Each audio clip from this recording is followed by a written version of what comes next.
زمین پر انسانوں کی آمد سے ہزاروں سال پہلے جنات کی حکمرانی تھی۔ جنات نے زمین پر اس قدر خون خرابہ اور فساد مچایا کہ اللہ تعالی نے فرشتوں کو ان کی سرکوبی کا حکم دیا۔ ان جنات میں ایک نہایت عبادت گزار جن تھا جس کا نام عزازیل تھا۔ اس کی عبادت کا یہ عالم تھا کہ اسے فرشتوں کی صف میں شامل کر لیا گیا۔ پھر وہ وقت آیا جب اللہ تعالی نے مٹی سے ایک نئی مخلوق یعنی انسان حضرت آدم علیہ السلام کو پیدا فرمایا۔ اللہ نے تمام فرشتوں اور عزازیل کو حکم دیا کہ وہ آدم علیہ السلام کو سجدہ کریں۔ تمام فرشتے سجدے میں گر گئے، لیکن عزازیل نے اپنی انا اور تکبر کی وجہ سے انکار کر دیا۔ قرآنی حوالہ: میں اس سے بہتر ہوں، تو نے مجھے آگ سے پیدا کیا اور اسے مٹی سے۔ اس تکبر کی وجہ سے عزازیل کو بارگان الہی سے نکال کر ابلیس یعنی مایوس ہونے والا اور اے شیطان قرار دے دیا گیا۔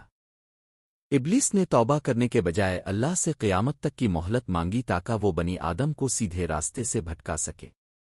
قرآنی حوالہ: اللہ نے فرمایا تو مہلت پانے والوں میں سے ہے۔ ابلیس نے کہا پس جس طرح تو نے مجھے گمراہ کیا میں بھی ان کی طاق میں تیرے سیدھے راستے پر بیٹھوں گا۔ ابلیس کا پہلا نشانہ حضرت ادم اور حضرت حوا تھے۔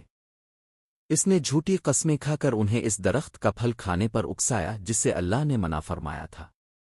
قرآنی حوالہ: پس شیطان نے ان کے دلوں میں وسوسہ ڈالا اور ان سے قسم کھا کر کہا کہ میں تم دونوں کا خیر خواہ ہوں۔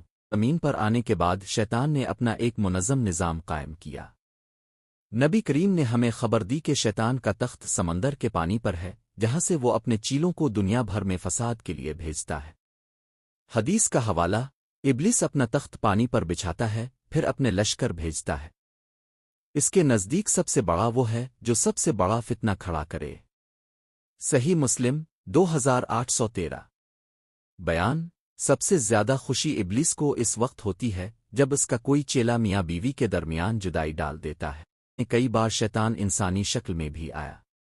غزوہ بدر: وہ سراقہ بن مالک کی شکل میں کفار کے پاس آیا اور انہیں فتح کا یقین دلایا، لیکن فرشتوں کو دیکھ کر بھاگ کھڑا ہوا۔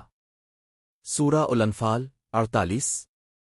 حضرت ابو ہررہ کا واقعہ: شیطان چور بن کر صدقہ کا غلہ چرانے آیا اور پکڑے جانے پر اپنی جان بچانے کے لیے آیت الکرسی کی فضیلت بتائی۔